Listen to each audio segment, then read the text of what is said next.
Petani tebu Indonesia merasakan pahitnya gula.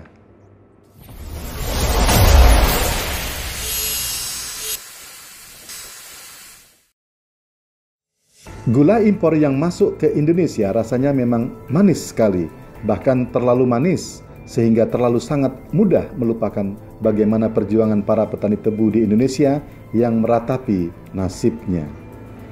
Para petani tebu sering memilih diam sebelum terkalahkan oleh para importir raksasa yang bergandengan tangan dengan para oknum pejabat negara yang tertawa lebar menentukan kebijakan gula di Indonesia. Pemerintah Indonesia berencana untuk mengimpor gula tahun 2021 ini sebanyak 1,9 juta ton. Padahal dulu Indonesia tercatat sebagai eksportir gula terbesar kedua di dunia setelah Kuba. Tetapi saat ini Indonesia menjadi importir terbesar sejagat raya. Bahkan menurut pengamat ekonomi senior Faisal Basri, Indonesia sempat menjadi pengekspor gula terpandang nomor 2 setelah Kuba. Sekarang Indonesia adalah negara importir gula terbesar. Menurut Faisal Basri, importir gula bisa mendapatkan keuntungan hingga triliunan rupiah. Kendatipun petani tebu Indonesia justru terpinggirkan dan nasibnya semakin jauh terpuruk. Faisal Basri mengatakan bahwa ada keanehan yang luar biasa bahwa impor gula terus meningkat dari tahun ke tahun meskipun industri makanan dan minuman sebagai penggunanya mengalami penurunan drastis. Selama ini Indonesia harus mengimpor jumlah besar gula mentah atau raw sugar untuk diolah menjadi gula industri di pabrik-pabrik gula rafinasi milik pengusaha besar di Indonesia. Faisal Basri mengatakan impor gula melonjak dari 4,09 juta ton tahun 2019 menjadi 5,54 juta ton, tertinggi sepanjang sejarahnya. Padahal industri makanan dan minuman sebagai pengguna gula terbanyak pertumbuhannya anjlok dari 7,8% tahun 2019 menjadi hanya 1,6% tahun 2020. Tidak ada tanda-tanda terjadi lonjakan konsumsi gula rumah tangga. Produksi gula nasional, kata Faisal Basri, turun sekitar 100.000 ton dari 2,23 juta ton tahun 2019 menjadi 2,13 juta ton tahun 2020.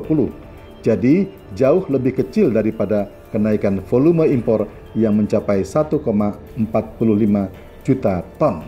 Kata Faisal, tidak tertutup kemungkinan jika adanya keran impor gula untuk menurunkan harga gula yang sempat naik ke angka Rp15.000 per kilogram.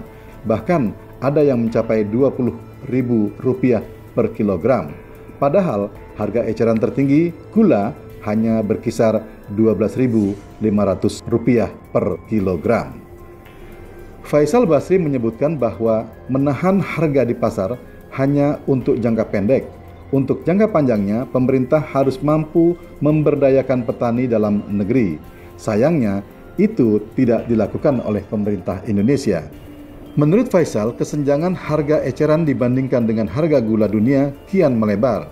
Kesenjangan paling lebar terjadi pada bulan April tahun 2020, yaitu 4,4 kali harga gula dunia yang berkisar Rp3.429.